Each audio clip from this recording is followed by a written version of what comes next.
and good morning. Today we are going to discuss about why do we need election from your class 9 NCERT textbook, chapter 3, Electoral Politics.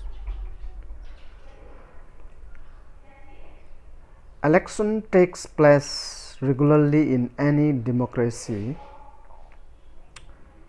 As we noted in the previous chapters, that there are more than 100 countries in the world in which elections take place to choose people representatives.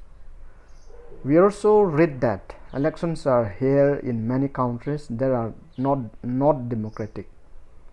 But why do we need elections? So why do we need election in democracy? Let's see.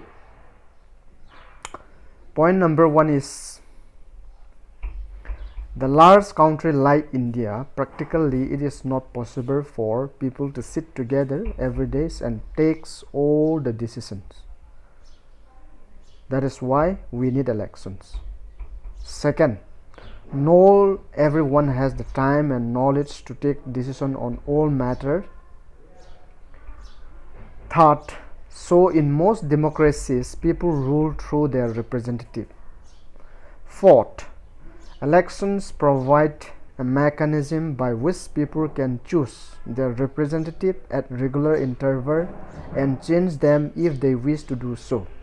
So elections are essential, necessary in any democracy or in any representative democracy.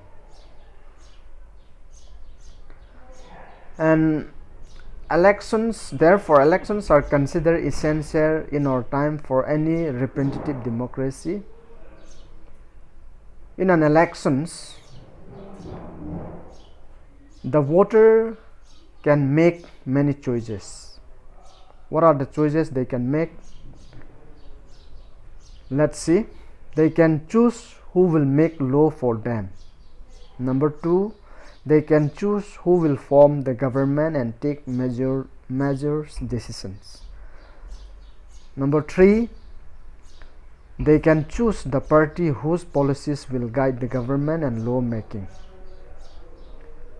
So then, what make an election democratic? Or let us see what are the features of democratic elections. Elections can be here in many ways. As we know, all democratic countries hold elections, but most non-democratic countries also hold some kinds of elections. How do we distinguish democratic election from any other elections? We have discussed these questions briefly in our previous chapter. We discussed many examples of countries where elections are here, but they can't really be called democratic elections.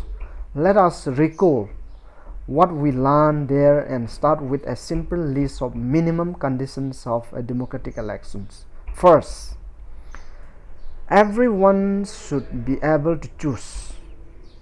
This means that everyone should have one vote and every vote should have equal value. Second, there should be something to choose from. Parties and candidates should be free to contest elections and should offer some real choice to the voters. Third, the choice should be offered at regular interval. Election must be held regularly after every few years. For example, in India, after every 5 years we have election. Then fourth, the candidate preferred by the people should get elected.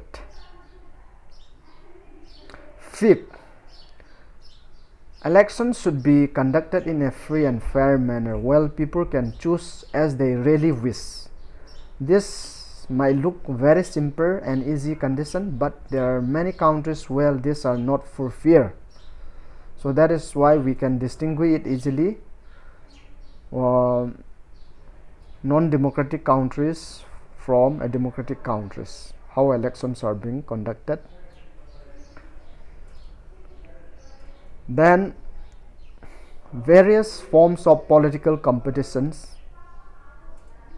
We will discuss this topic in our upcoming discussions, and for today let us conclude.